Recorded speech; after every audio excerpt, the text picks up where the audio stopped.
Maka Islam alhamdulillah ya agama yang sangat komplit, memberikan pencerahan sekaligus arahan dan pedoman dalam berkehidupan. Fisiknya dituntun, pikirannya juga dimotivasi untuk terus ditingkatkan, pintar sampai ke level yang tertinggi, dan rohnya diberikan porsinya untuk menunaikan ibadah sehingga mendapatkan asupan-asupan menu bagi rohnya. Makanya di kita kan ada sholat, ada puasa, gitu kan? Nah, kemudian ada baca Quran, itu untuk kebutuhan rohiyah kita, untuk memberikan ketenangan. Lalu fisik dipandu, bagaimana cara makan, bagaimana cara beraktivitas, dari mulai bangun tidur sampai tidur lagi. Assalamualaikum Ustaz. Waalaikumsalam warahmatullahi wabarakatuh. Gimana caranya agar hidup kita tenang? Ya, tenangkan. Gimana caranya agar hidup kita tenangkan? Anda kenapa sampai nggak tenang? Nggak tenang itu kan perkaranya, bisa karena berbuat maksiat. Ya, orang berbuat maksiat, berbuat salah itu pasti nggak tenang. Atau karena, mohon maaf ya, terlalu banyak terbawa oleh urusan dunia, sehingga kehidupannya dipaksa untuk mengerjakan berbagai aktivitas duniawi yang membuat dia terasa lebih sibuk, capek, lelah, sehingga tidak mendapatkan ketenangan yang dimaksudkan. Jadi kalau terlalu banyak ngejar dunia atau juga berbuat maksiat, maksiat dengan ngejar dunia itu berbeda. Ya, kalau maksiat itu sudah otomatis menyalahi ketentuan Allah. Nggak boleh mencuri, nggak boleh korupsi, nggak boleh berbohong. Makanya ketika melakukan, hatinya menolak. Karena di antara makna fitrah itu dan fungsinya adalah cenderung kepada kebaikan. Jadi ada fitrah dalam jiwa kita, di kolbu kita, itu disebut dengan fitrah takwa namanya. Ya, Quran surah 91 Asy-Syams ayat 7-10, wa nafsin wa ma sawwaha fa'alhamaha fujuraha wa taqwaha. Nah, jiwa takwa ini yang mendorong kita selalu pada kebaikan. Ya, kejujuran, kesabaran, kemuliaan, dan menolak keburukan-keburukan. Karena itu kalau ada seseorang itu berkata yang tidak benar, dia berdusta, hati kecilnya pasti menolak. Itu nggak benar, ya. Ada orang mau mencuri, misalnya kan, atau korupsi, misalnya, itu terfikir berbuat yang nggak bagus, hatinya pasti menolak. Ada gejolak dalam dirinya. Nah, itu yang membuat dirinya nggak tenang. Nah, yang kedua, bukan maksiat, tapi terlalu banyak mengejar dunia, sehingga lupa dengan urusan akhirat, lupa dengan ibadah. Ya, dia bekerja formal, benar, dia nggak menyalahi aturan, dia nggak korupsi, tapi dia berangkat dari gelap, pulang gelap lagi, menempuh perjalanan, kerja lagi, kena kemacetan. Nah, itu potensial akumulasi ini menimbulkan kepenatan, kegelisahan, capek, lelah, sehingga muncul pencarian. Nah, itulah dunia. Walaupun saat dia mengerjakan itu, dia mengerjakan tidak dalam konteks bermaksiat, tapi karena terlampau lelah mengerjakan itu dan penat, nah, rohnya kan menuntut. Di tubuh kita kan ada 3 bagian. Ya, ada fisik di bagian luar, kemudian ada akal, ya, di pikiran, yang ketiga itu ada hati, ada jiwa spiritual. Masing-masing harus mendapatkan porsinya. Ya, ini kalau bagian tubuh luarnya aja yang makan, fisiknya yang makan, mengonsumsi, tidur, istirahat, ya, kemudian akalnya nggak pernah dipakai, nggak pernah belajar, nggak pernah baca, nggak pernah apa, ini akalnya juga bisa protes, tumpul, nggak nyaman. Ya, sebaliknya juga, kalau dia misalnya ya makan, minum, kerja, aktivitas, olahraga, akalnya dipakai, dia baca dan sebagainya, tapi rohnya nggak pernah diberikan porsinya. Dia nggak pernah ibadah, nggak pernah sholat, nggak pernah baca Quran dan sebagainya. Maka ini yang generator kehidupannya, ini sumber ketenangannya, maka tetap akan gelisah. Karena itu ditemukan betapa orang pintar, ya kan, kerja keras dan sebagainya, tapi ya rohnya nggak terisi, banyak yang bunuh diri.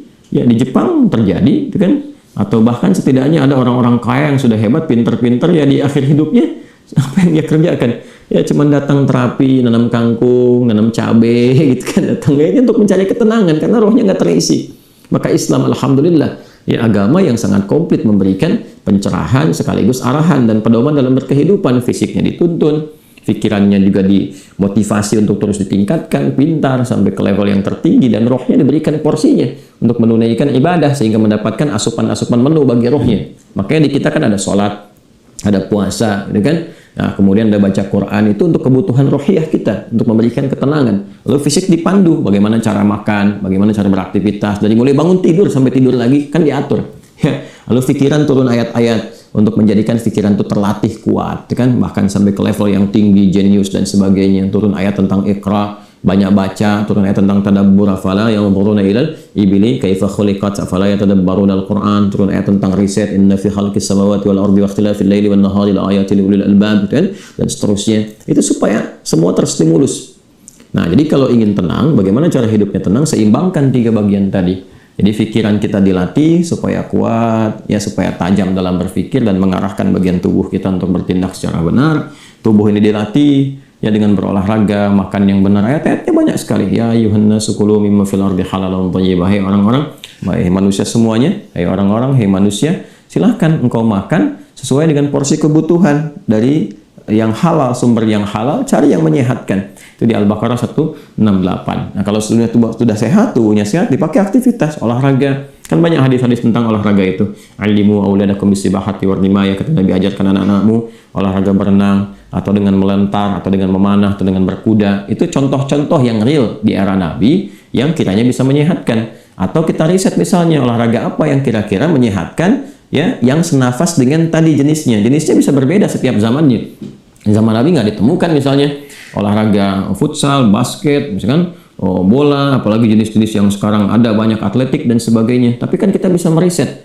Oh, ini renang ini apa saja nih manfaat-manfaatnya? Apa nanti olahraga sejenis yang kira-kira yang sama yang bisa dipraktekkan kekinian, atau olahraga yang berbeda tapi manfaatnya sama, melatih otot ini, menyehatkan yang ini, silahkan walaupun jenisnya nggak sama di era Nabi. Era Nabi misalnya dengan memanah, era sekarang misalnya dengan olahraga menembak, gitu kan, sah-sah saja silahkan. Yang penting konsentrasinya sama, walaupun dengan alat atau perangkat yang berbeda. Ya, nanti kalau ingin dilatih lagi dengan panahan ya nggak ada masalah. Jangan disimpulkan begini, kalau kalau panahan sunnah, kalau menembak misalnya bid'ah, nah itu sempit dalam berpikirnya.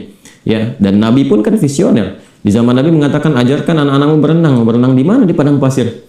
Ya kan? Kan tidak mudah mendapatkan tempat renang, ya kan?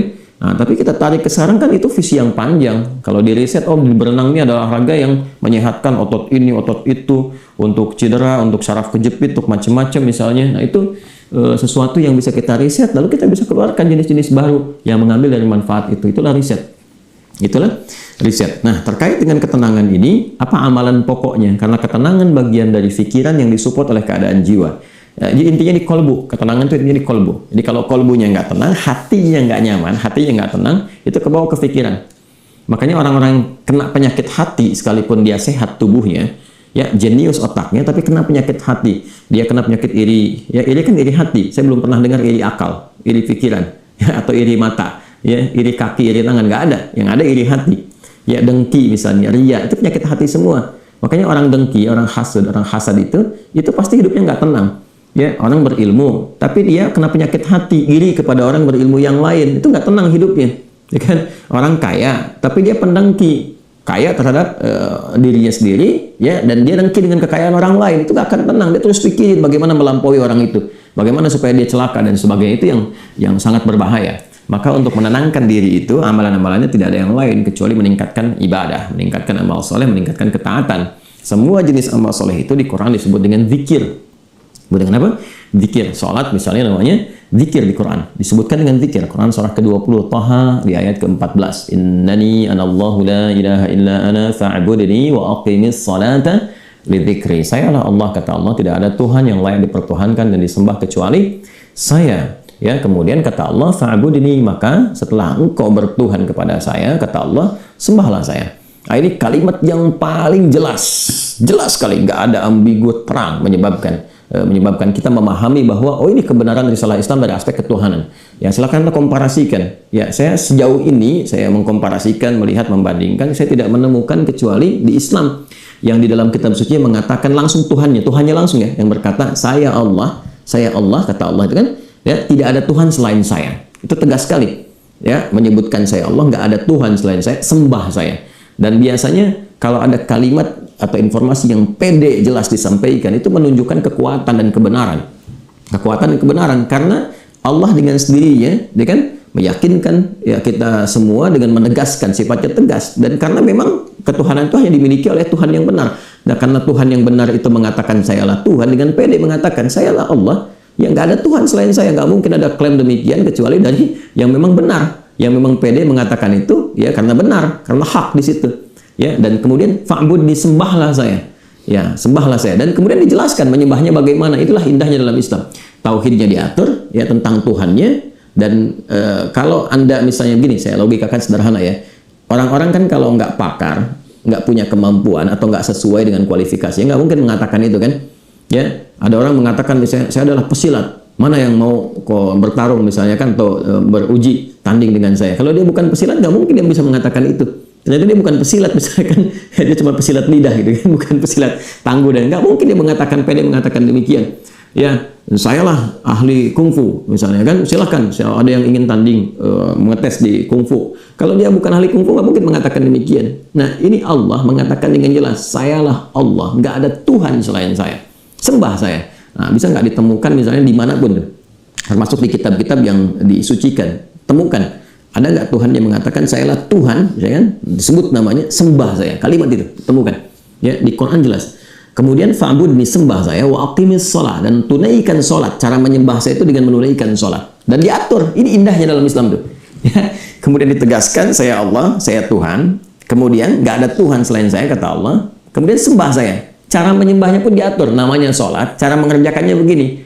Ya, lalu ditunjuk, diutuslah Nabi Muhammad SAW untuk mengajarkan dari awal sampai akhir, dari gerakan sampai bacaan, dari mulai hukumnya diajarkan, ya, dari cara menghadap ke arah mana, kemudian bagaimana caranya, ya, dari mulai berwudunya bahkan sampai dengan selesainya. Ya, ini menunjukkan bahwa risalah agama ini benar. Nggak mungkin kan diada-adakan demikian. Gimana cara bisa merekayasa seperti itu terjadi? Nggak mungkin. Ya, ini dari awal sampai akhir, dan nggak ada kreativitas di situ. Nggak ada kreativitas, dan semua sama. Ya, orang Arab demikian, yang bukan Arab demikian. Ya, jadi nggak ada ceritanya misalnya di Arab pakai bahasa Arab, di Indonesia pakai bahasa Indonesia. Ya, di Indonesia, di Sumatera pakai bahasa Sumatera misalnya, di Jawa pakai bahasa Jawa. Tidak. Ya, Quran mau dimanapun pakai bahasa Arab. Sholat dengan cara yang sama, menghadap tempat yang sama. Tapi terkait dengan pertanyaan ini, teruskan ayatnya. Wa aqimis sholata lidzikri. Tunaikan sholat kepadaku dengan sebagai zikir. Jadi sholat itu disebut dengan zikir. Berdoa juga zikir. Ya, doa juga zikir. Quran surah ke-7 ayat 205. Wadhkur rabbaka fi nafsika tadarruan wa khifatan wa dunal jahri minal qaul, dan berzikirlah, berdoalah maksudnya. Zikir ini doa. Ya, berdoalah, mohon dengan sepenuh jiwamu, dengan ketenangan, gitu kan, mintakan kepada Allah dengan penuh ketenangan. Dan mohon dengan kekhusyuan, mohon dengan penuh harap supaya dikabulkan. Nah, silakan cek, bukankah saat berdoa itu ada ketenangan? Anda punya masalah, alih-alih Anda curhat di media sosial, gitu kan? Nah, kemudian Anda arahkan untuk berdoa dengan cara yang benar. Anda ke kiblat, wudu, minta dengan khusyuk. Bukankah saat berdoa tenang? Ya kan? Bukankah saat sholat itu Anda lebih tenang? Ya kan? Bukankah saat Anda baca Quran lebih tenang? Nah, baca Quran itu disebut dengan zikir, karena Qurannya disebut zikir. Quran surah ke-15 ayat 9. Inna nahnu nazzalna dzikra wa inna lahu lahafidhun. Kami telah turunkan Al-Quran sebagai zikir. Nah, Anda itu kalau baca Quran kan lebih tenang. Apalagi kadang terjadi begini, sedang punya masalah, terus kita buka mushaf, random acak tuh dibuka begini, tiba-tiba ayatnya sesuai dengan masalah kita. Nah, baru baca aja udah tenang keadaan jiwanya. Ya, udah menyebut nama Allah, baru bismillahirrahmanirrahim, sudah tenang. Ya, Quran surah ke-8 ayat kedua. Innamal mu'minuna alladzina idza dzukirallahu wajilat qulubuhum wa idza tuliyat 'alaihim ayatuhu zadatuhum imanan wa 'ala rabbihim yatawakkalun. Jadi orang beriman itu kalau disebutkan nama Allah ada getaran konfirmasi di jiwanya, dan kalau dibacakan kepada ayat-ayat Allah bertambah keimanan. Iman itu kan sumber ketenangan. Ya, makanya iman itu berasal dari kata al-aman. Ulaika lahumul amnu, kan? Ya, alladzina amanu wa lam yalbisu imanahum bidzulmin, ya ulaika lahumul amnu. Orang-orang yang beriman itu kata Al-Qur'an, dan kalau imannya benar, maka akan mendapatkan ketenangan dalam jiwanya. Nah, ini kalau dibacakan Quran ada ketenangan dalam diri kita. Kita dengar orang lain baca Quran aja udah tenang, apalagi kita baca sendiri, ya kan? Apalagi misalnya zikir. Ya, zikir. Pasca salat kita berzikir, kan, amalan disebut zikir, itu bikin kita tenang. Subhanallah, alhamdulillah, Allahumma antas salam, istighfar. Quran surah ke-4 An-Nisa ayat 103. Fa idza qadaytumus salata fadhkurullaha qiyaman wa qu'udan wa 'ala junubikum. Kalau Anda telah tuntas mengerjakan salat, maka berzikirlah. Ya, subhanallah, alhamdulillah, Allahu akbar, Allahumma antas salam, ya, dari astagfirullah dulu awalnya, kan? Nah, itu membuat diri kita lebih tenang, lebih nyaman. Nah, itu semua amalan tadi disebut dengan zikir. Karena itu disimpulkan dari Quran surah ke-13 Ar-Ra'd di ayat ke-28 ketika Allah berfirman, ala bi dzikrillahi tatma'innul qulub. Yakinkan pada dirimu. Ala itu harfu taukid, bukan hanya ikhbar. Huruf untuk menginformasikan sekaligus menguatkan informasi yang disampaikan. Saya tegaskannya, kata Allah, yakinkan pada dirimu dengan meningkatkan zikir kepada Allah, maka akan cenderung berdampak tenang kepada jiwa. Nah, jadi kalau Anda ingin tenang, saya ingin tenang, kita ingin tenang, gampangnya tingkatkan zikir. Zikir itu bentuknya ibadah, baik dengan ibadah fisik seperti sholat, baca Al-Quran, atau ibadah harta dengan bersedekah misalnya, ya, zakat itu kewajiban, infak itu tambahkan. Kalau ingin tenang, cobalah pagi-pagi cari orang-orang yang berhak mendapatkan itu sesuai dengan kualifikasi yang disampaikan Al-Quran dan hadis, jalan, temui bersedekah, nggak usah banyak dipamerkan, ya macam-macam bersedekah, sampaikan dengan tulus. Nanti Anda akan mendengar orang itu berkata, "Pak, terima kasih Pak, semoga Bapak disehatkan, keluarga juga dilancarkan rezekinya, dijaga oleh Allah kemuliaannya." Oh, itu mahal sekali. Padahal ini keluarkan mungkin 5.000, 10.000, tapi bagi orang-orang tertentu itu sangat berharga dan melahirkan doa yang dengan doa itu mengguncang aras dan memberikan ketenangan kepada jiwa. Ya kan? Wallahu taala a'lam bissawab.